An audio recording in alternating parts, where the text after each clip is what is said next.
Breaking news, hindi nakaligtas ang dalawang mga matataas na pinuno ng Hamas. Napaslang ito sa mga magkasunod at malalaking airstrike na isinagawa ng IDF sa loob ng Gaza, partikular sa mga tunnel na kung saan nagtatago ang maraming membro ng Hamas.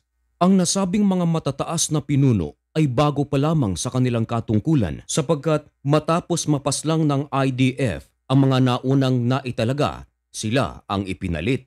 Pero makalipas lamang ang ilang mga linggo, hindi sila nakaligtas sa mga malalaking airstrike ng puwersa ng Israel. At ang nasabing mga matataas na pinuno, mga kapatid pala sila ng pinuno ng Hamas na napaslang ng IDF na si Yahya Sinwar. Samantala, sumunod ang maraming mga Palestino, partikular sa Khan Yunis, na lisanin ang kanilang lugar kasunod sa malakihang evacuation order ng IDF. Yan ang ating pag-uusapan sa videong ito. Pero bago ang lahat ay huwag kalimutang mag-subscribe at dahil nandito ka na rin lang naman, samahan mo na ng like na may pag-ibig.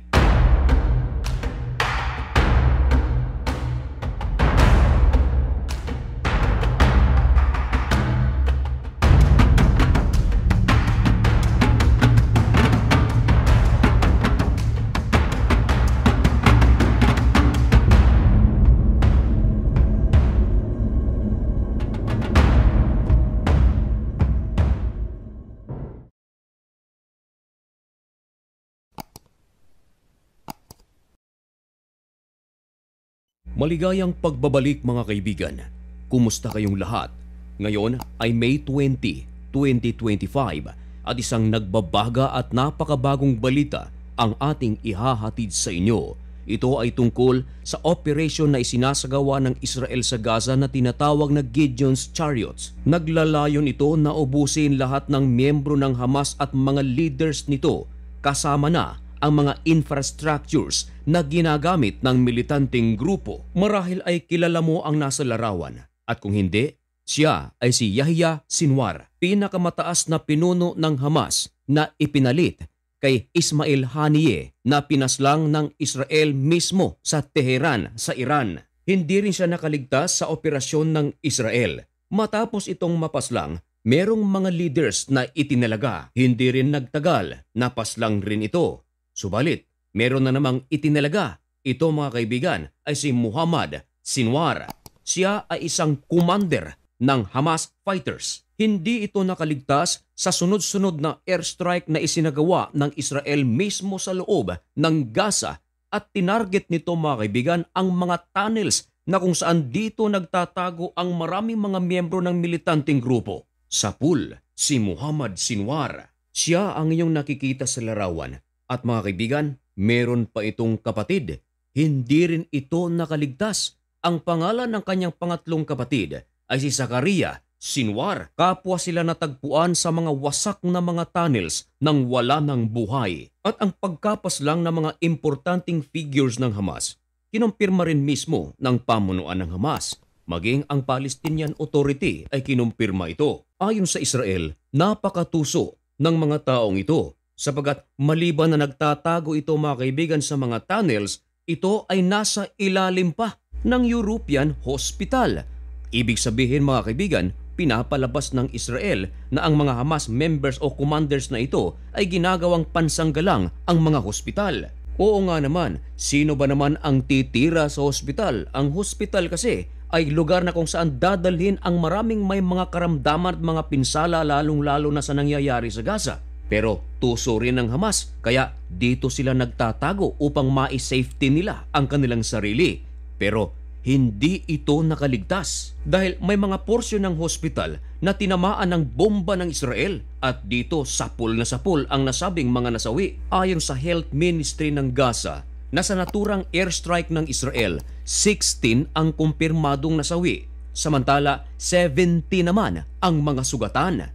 Ang iba rito, malubha. At naniniwala ang Health Ministry ng Gaza na maaari pang madagdagan ang numbers ng nasawi dahil sa mga malalaking pinsala na natamo ng ibang mga sugatan. Sa pagpapaliwanag ng Israel, pinipigilan nila ang maraming mga residente sa araw na kanilang pag-atake para hindi ito makapunta sa mga tunnel sapagkat dito magsasagawa ng airstrike ang IDF.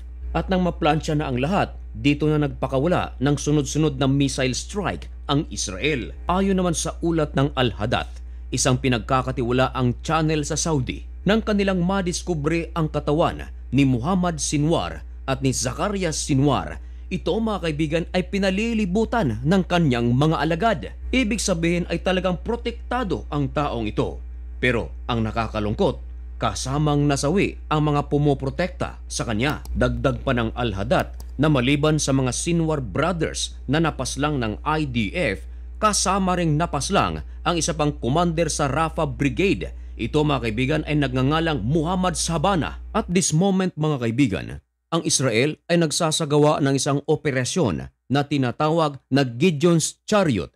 Ito mga kaibigan ay pinalawig na operasyon sa buong Gaza at may kumakalat na balita na di umano nais ng Israel na ang buong Gaza ay kanilang makontrol. At kung sakaling tatanungin kayo mga kaibigan, nararapat ba na kailangang kontrolin ng Israel ang buong Gaza o ito ay isang kalabisan? Sa kabilang dako mga kaibigan, naglabas ng balita ang Times of Israel na kung saan ang IDF ay nag-issue ng isang malawakang evacuation order para sa mga syudad. Ayon sa ulat, ginawa raw ito ng Israel dahil sa kanilang ofensiba na ginagawa sa Khan Yunis. Laking tuwa naman ng gobyerno ng Israel na ang mga residente sa Khan Yunis ay sumunod sa panawagan ng Israel. Mismong ang IDF ang nagga-guide sa maraming mga sibilyan sa Khan Yunis at ito ay patungo sa Al-Masawi area. At maliban sa mga ginaguide ng IDF na mga sibilyan, marami sa mga sibilyan ang kusa ng umalis sa Khan Yunis upang mailigtas ang kanilang sarili